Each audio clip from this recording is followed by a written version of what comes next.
In this lesson, we'll take a look at how to create a simple still life using soft pastels.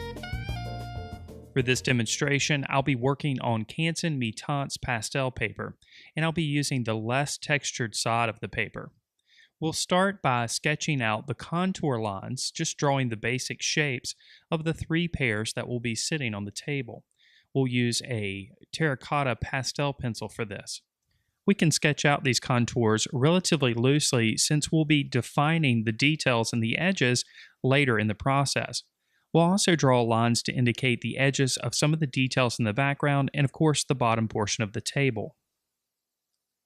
Now we can start adding colors to the background, and I'll start by using a yellow ochre just to define the shape on the left side of the background.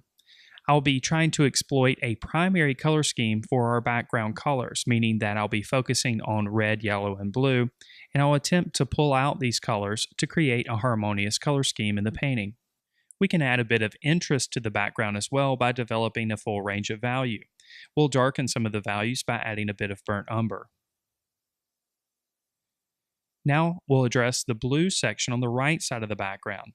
For this, I'll start with ultramarine and layer over the top with a lighter blue.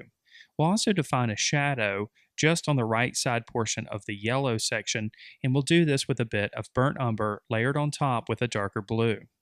For most of the applications, I'll be using Rembrandt soft pastels. Occasionally, however, I will use harder pastels, which are new pastels made by Prismacolor. We can continue to work the background by developing the values by layering lighter blues over the top of the darker blue and a variety of different browns in the yellow section. Now we'll move on to the table, and again, I want to exploit a relationship of primary colors. So I'll start by layering some burnt sienna over the surface of the table. To develop the shadow that exists on the front edge of the table, we'll start with burnt umber and then layer over the top of it with the burnt sienna. As we go, we can blend these applications with our finger. This is relatively simple to accomplish since we're working on the smoother side of the paper.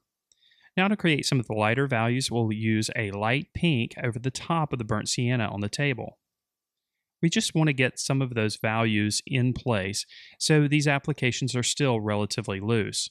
We'll also add just a touch of the burnt sienna on the edge of the table as well. Now we can start blocking in some of the local color of each of the pears. We'll start with a light yellow-green. Once our initial applications are on the surface, we can go back with our finger and gently smooth them into the texture of the paper. Now we can start to develop some of the form of the pears, and we'll start by developing some of the shadows. We'll use ultramarine here for the shadowed areas. Since the pears are green, we can use blues in the areas of shadow and yellows in the areas of highlight. As these applications are made, they're worked into the tooth of the paper again with the finger. Now for some of the midtones, we'll go back with a lighter yellow-green and work these applications over the transition zones, where the pear gets lighter and where the pear is darker. We'll continue to work the form of the pear by adding some of the lighter values on the side closest to the light source. Here again, we'll use an even lighter yellow-green for this. And again, we can use our finger to smooth transitions between lighter values and darker values. Now, the pears do have somewhat of a hint of red in them, so to indicate this, we'll apply a bit of the burnt sienna in areas.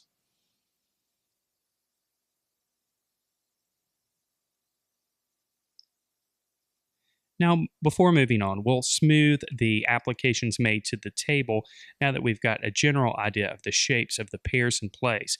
We can also make a few alterations to the background as well, adding a bit more texture and interest. Throughout this painting, we'll be bouncing around to different portions of the painting, working it as we go. It's important that the finished work is harmonized, and in this case, this is going to require working different sections as we go, as we see relationships between colors and values develop. In this case, I'm going to make the values a bit darker in the background to increase the contrast between the table and the background. Next, we'll begin the process of developing some of the shadows behind and underneath each of the pears. Of course, our light source is originating primarily from the left side of the picture plane. This means that the cast shadows are going to exist on the right side of the pears and underneath them. We'll have areas of coarse shadow that exist on the right side of the pears. To develop these shadows, we'll use several different layers of blue and burnt umber. I want to avoid black as much as possible. We will use a bit of black in this painting, but if possible, it's best to use a combination of colors to create a more natural black. Black is such a strong color that it can make an image look flat or unnatural if it's not used appropriately. If you find that the values aren't quite dark enough, of course you can add black as well, but I would suggest that the black is mixed with other colors that are either already on the surface or colors that you apply on top. We'll move our attention back to the pears and continue to develop the form of the pears, this time by addressing some of the darker values further with a darker yellow-green. You'll notice throughout this process that there are multiple layers of pastel applied to the surface. That's why the surface that you work on is so important. If you are going to be applying multiple applications of pastels to the surface, you want to work with a surface that will accept multiple applications. Typically, regular drawing paper does not have the tooth or texture capable of accepting multiple applications of pastels. For this reason, you'll want to work with a surface that has a bit of tooth or texture to it. Although we're using the smoother side of the canson paper, it still does have quite a bit of tooth to accept these multiple applications. As you can see here, we're continuing to work the shadowed side and the lighter side of the pears, developing darker and cooler tones in the area of shadow and warmer and lighter values in the areas of highlight. We also want to be aware of how we're blending with our finger. Our finger actually turns into somewhat of a paintbrush as we work the color into the surface. The directional strokes that we make with our finger can affect the form and the feel of the finished painting. As we go, we'll evaluate the contrast and values. And at this point, I see that we need to increase the contrast between the shadows and the highlighted side of the pears. So this is when I'm going to reach for my black pastel pencil. Because I already have a good amount of color on the surface, the black will mix with the colors underneath, producing a darker value. Since this is a delicate area, I'll use a blending stump to blend these applications. We'll continue adding darker areas of shadow with the black pastel pencil underneath the other two pears as well. And we'll apply some of this black to the body of the pear as well in the area of coarse shadow.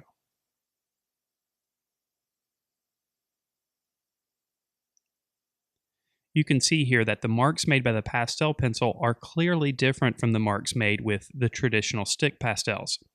We'll apply additional applications of the soft pastel over the top of these darker areas later in the process. We'll continue to work the highlighted side again with a light yellow-green.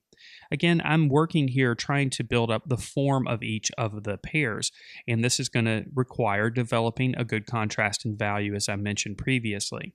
This means that I'll work back and forth between the darker and lighter values until I arrive at a relationship that works to communicate the form of each of the pears. I also want to make sure that I don't lose the pops of red showing through in areas, so I'll make additional applications of the burnt sienna. One of the wonderful things about working with pastels is we can layer colors directly over the top of applications that we've already made. Some of the color will show through, of course, but we do have the ability to go right over the top of areas, covering them completely if we desire. A bit of burnt umber is applied in the areas of shadow, as we continue to develop that contrast and value that's necessary to communicate the form. As layers are applied, you may notice that I'm blending less and less as we go. One of the mistakes that I see a lot of beginners make is blending absolutely everything in a pastel drawing. While blending is a lot of fun, you should also have a balance between marks that are made without any blending and marks that are made with blending. This will create that unique appearance in a pastel painting. Of course, you can find a lot of success without any blending at all. All right, next we'll turn our attention to the stems, and we'll start by defining each one of the stems with a dark brown. We'll also make a few marks on the pears themselves to indicate a few imperfections. And then again, with the light yellow-green, we'll continue to establish that middle zone of middle values. There is just a little bit of lighter value that happens on the pear on the left, on the bottom portion, so we'll indicate that with a lighter yellow-green. And with the burnt umber, we'll define some of the darker sides of the stem, as well as the highlights with a light yellow-green. Some of the imperfections on the pears have a little bit of a shadow and a little bit of a highlight as well, so we'll indicate those. And then we'll turn our attention back to the table. Again, with the light pink, we'll start to define some of the shadows by actually marking out the areas of lighter value. This also helps to increase the contrast between the values of the pear and the values of the table, making the pear stand out a bit more.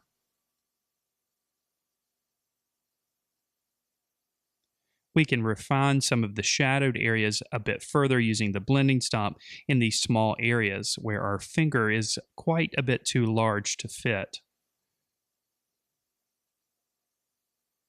We'll add a bit of shadow underneath the stem on the left,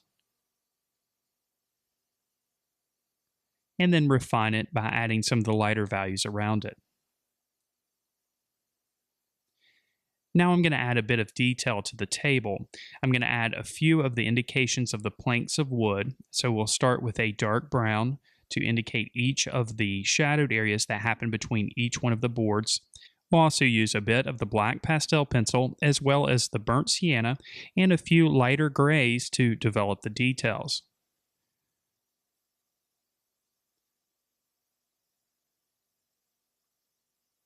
We'll slowly add applications to build up the contrast that happens between each one of the shadows in between each board and some of the subtle details of the texture of the wood as well.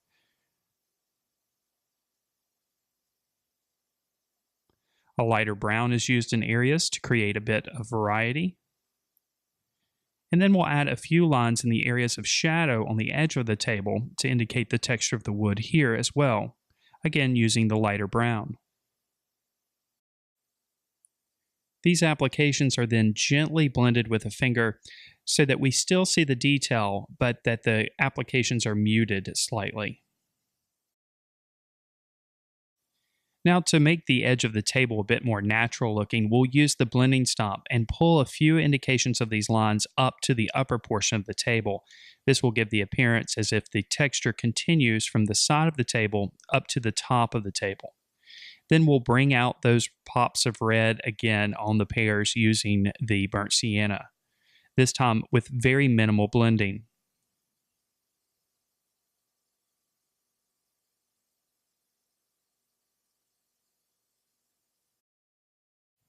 And since the textural marks that we made on the table have muted some of the shadows, we'll revisit again in areas with the black pastel pencil.